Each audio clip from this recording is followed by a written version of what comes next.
서비스 산업도 혁신. 경기 부진에 정부가 대규모 감세 보따리를 풀고 있습니다. 내수와 고용 활성화를 위해 서비스 육성 방안을 내놨고 다음 달 하반기 경제정책 방향에서 세제 혜택을 골자로 한 특단의 대책이 나올 예정입니다. 경제부 장가희 기자 나와 있습니다. 장 기자, 오늘 정부가 서비스업 육성 전략을 내놨어요. 네, 4+1 전략으로 이름이 붙여졌는데요. 유망 서비스업을 대상으로 향후 5년간 70조 원 규모의 정책 자금을 지원하겠다는 것이 골자입니다. 단적인 예로 현재 중소기업에만 창업 후 3년간 적용해온 16개 부담금 면제 혜택을 지식산업 서비스업으로 확대하고 창업지원법 대상도 사행산업 외의 모든 업종으로 늘리기로 했습니다. 각종 조세 감면 대상 업종도 서비스 분야까지 대폭 확대하기로 했습니다. 이 밖에 종이 영수증 자동 발급 관행을 개선할 방침입니다. 또 외국인 방문이 많은 명동 같은 이 32개 관광 특구에서 의료 광고를 할 수 있도록 할 방침입니다. 여기에 한국을 찾은 관광객의 쇼핑 활성화를 위해서 사후 면세점 즉시 환급 한도를 100만 원에서 200만 원으로 확대하고 게임업계 셧다운 제도의 단계적인 개선을 추진하는 한편 성인 월 50만 원으로 설정된 결제 한도도 폐지하기로 했습니다. 그러니까 정부가 유망 서비스업을 이 제조업처럼 키우겠다 이런 의지가 좀 돋보이는데 왜 이런 전략을 세우는 거죠? 네, 아시다시피 서비스 산업은 다른 산업보다 부가가치 창출 효과가 크고 또 일자리 창출 효과가 제조업의 2배에 달한다고 알려져 있는데요.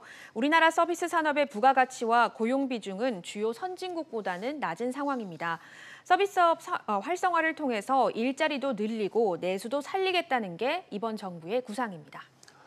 또 다음 달 정부가 하반기 경제정책 방향을 내놓는데 여기엔 또 대규모 감세 방안도 담길 거라고요? 네, 맞습니다. 이 정부는 차량용 반도체와 5G 이동통신 등에 사용되는 비메모리 반도체 기술 개발에 세제 지원을 할 것으로 보입니다. 미래 먹거리 육성을 위해서 대규모 혜택을 주는 건데요. 최근 자율주행 차량 확산 등에 따라서 수요가 늘어날 것으로 보입니다. 여기에 친환경 차량 보급을 위해서 수소, 전기차에 대한 면세 혜택도 확대할 방침입니다.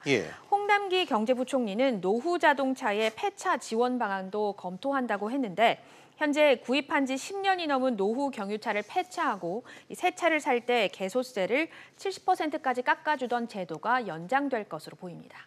네, 정부가 경기 부양을 위해서 할 수 있는 건 다 해보겠다 이런 의지로 좀 읽히는데 추경이 좀 국회에 발목 잡힌 것과 무관치 않은 것 같은데 어떻습니까? 네, 맞습니다. 홍 부총리는 추경안이 통과되지 않고 있다면서 어려움을 호소했는데요. 홍남기 부총리의 말을 들어보시겠습니다.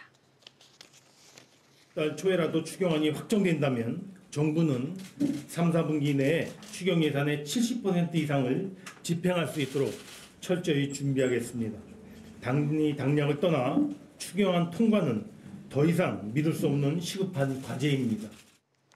네, 그만큼 추경안에 발목 잡혀서 좀처럼 살아나지 않는 경기에 대한 절박함이 이 같은 대규모 세제 지원이나 정책금융의 확대 이걸로 나타나는 것으로 보입니다. 김상조 신임 청와대 정책실장도 최근에 언급했듯이 부진한 흐름을 개선하기 위해서라도 기업들에게 우호적인 환경이나 소비 진작을 위한 정부의 혜택이 당분간은 크게 확대될 것으로 보입니다. 네, 장 기자 잘 들었습니다.